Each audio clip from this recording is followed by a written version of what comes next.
सुबह 7 बजे से लेके शाम को 6 बजे तक है। तो जितने भी हमारे वोटर्स हैं सुबह 7 बजे के बाद से कभी भी जाकर अपने पोलिंग बूथ पे अपना वोट डाल सकते हैं और शाम को 6 बजे तक। शाम को 6 बजे तक जितने भी मतदाता लाइन में होंगे उन सभी को वोट करने का जो है वो मौका दिया जाएगा। 6 बजे जो भी हमारे प्रिसाइडिंग ऑफिसर हैं वो जितने भी लोग लाइन में खड़े होंगे उन्हें टोकन डिस्ट्रीब्यूट करके उसके बाद जो कोई आएगा उसके लिए ऑप्शन नहीं रहेगा। तो मैं निवेदन करूंगा कि जितने भी हमारे मतदाता हैं ये इंश्योर करें कि सुबह 7 से लेके शाम को 6 बजे के पीरियड के अंदर अपना मतदान डालना सुनिश्चित करें। इसके अलावा मतदान में एक जो क्वेश्चन आता है कि कौन कौन से आइडेंटिटी कार्ड हैं जो कि अलाउड है। तो एपिक तो हम सभी जानते हैं कि जो वोटर इलेक्शन कार्ड है वो तो एक आपका प्रमाण पत्र है ही। इसके अलावा अगर आपके पास कॉपी नहीं है या नहीं मिल रही है किसी कारण से तो आधार कार्ड, नरेगा का जो आपका जॉब कार्ड इशू होता है लेकिन उसमें आपकी फ़ोटो लगी होनी चाहिए, आपकी पासबुक अगर उसमें फ़ोटो के साथ है तो, driving licence, PAN card, passport आपके पास एग्जिस्ट करता है। अगर आप सरकारी कर्मचारी हैं तो आपके पास जो गवर्नमेंट आईडी कार्ड आपका इशूड होगा, एक यूडी आईडी कार्ड है, डिसेबिलिटी कार्ड हम लोग इशू करते हैं। और इसके अलावा ऑफिशियल आईडी कार्ड्स जो एमपीज, एमएलएज और एमएलसीज को इशू होते हैं। नेशनल पॉपुलेशन रजिस्टर वो हिमाचल में लागू नहीं होता। And health insurance smart card under scheme of the ministry of labour.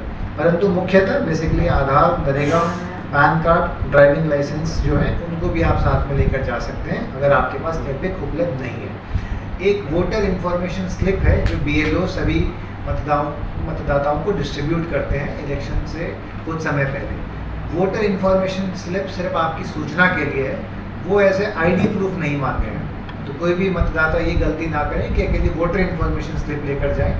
आपको एक फ़ोटो आईडी कार्ड लेकर जाना पड़ेगा जिसमें एपिक मुख्य है और उसके अलावा मैंने अभी आपके साथ सूची जो है वो साझा करी। साथ ही में आप सभी जानते हैं कि मोबाइल जो हमारे पोलिंग बूथ है वहाँ पर कंडक्ट को भी अपना मेंटेन करना बहुत ज़रूरी है।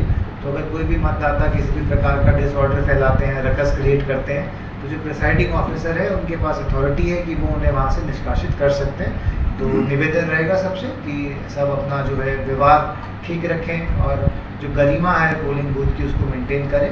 मोबाइल फ़ोन जो है वो पोलिंग बूथ के अंदर अलाउड नहीं है, ये सभी आप जानते हैं क्योंकि उससे सीक्रेसी वायलेट होने का आपका चांस रहता है। तो मोबाइल फ़ोन पोलिंग बूथ के अंदर बिल्कुल भी अलाउड नहीं है। तो अगर आप लेके जाते हैं तो बाहर आपका एक वोटर असिस्टेंस बूथ है जहाँ पे हमारे बीएलओ साहिबान बैठते हैं, उनके पास डिपॉजिट कर सकते हैं या अपने किसी भी संगी साथी के आप साथ गए उनको दे सकते हैं। साथ ही में जब आप वोट करेंगे तो ये भी सबको मालूम है कि वोटिंग कंपार्टमेंट में आपके अलावा और कोई नहीं हो सकता, चाहे वो प्रिसाइडिंग ऑफिसर हो, चाहे वो पोलिंग एजेंट हो, चाहे वो कोई भी हो। इवन अगर डीईओ भी वहाँ पे प्रेजेंट है तो उनको भी अथॉरिटी नहीं है कि आपके साथ वोटिंग कंपार्टमेंट में प्रेजेंट हो। आपके मतदान की जो सीक्रेसी है, जो गोपनीयता है, उसका पूर्ण रूप से एब्सोल्यूट अधिकार है, तो कोई भी आपके साथ वहाँ प्रेजेंट नहीं हो सकता।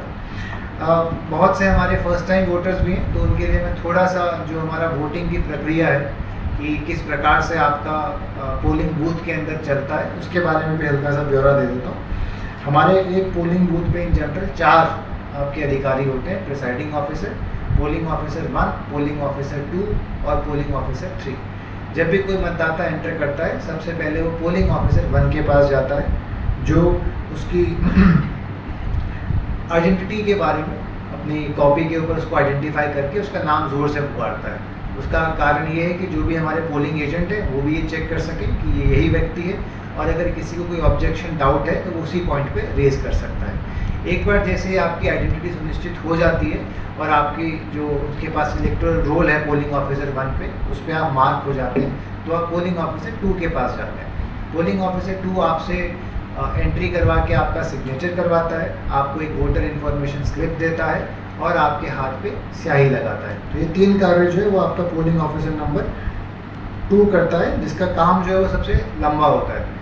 तो जहाँ पे भी हमारे 1200 से अधिक वोटर हैं वहाँ पे 2 हमने पोलिंग ऑफिसर 2 लगाए ताकि आपका जो वोटर इनफ्लो है वो डिस्ट्रीब्यूट हो सके और किसी भी प्रकार की वहाँ पे लाइन जो है वो लंबी क्रिएट ना हो। पोलिंग ऑफिसर 3 ईवीएम इंचार्ज होता है, उसके पास सीयू होती है। आप जैसे उनके पास जाएंगे वो पुनः एक बार आप चेक करेंगे कि क्या आपके बाएं हाथ की उंगली के ऊपर इंडेलिबल इंक लगी हुई है तो वो आपको वोटिंग कंपार्टमेंट की तरफ भेज देंगे और आपको सीयू का वो बटन दबा देंगे ताकि आप वोट कर सकें।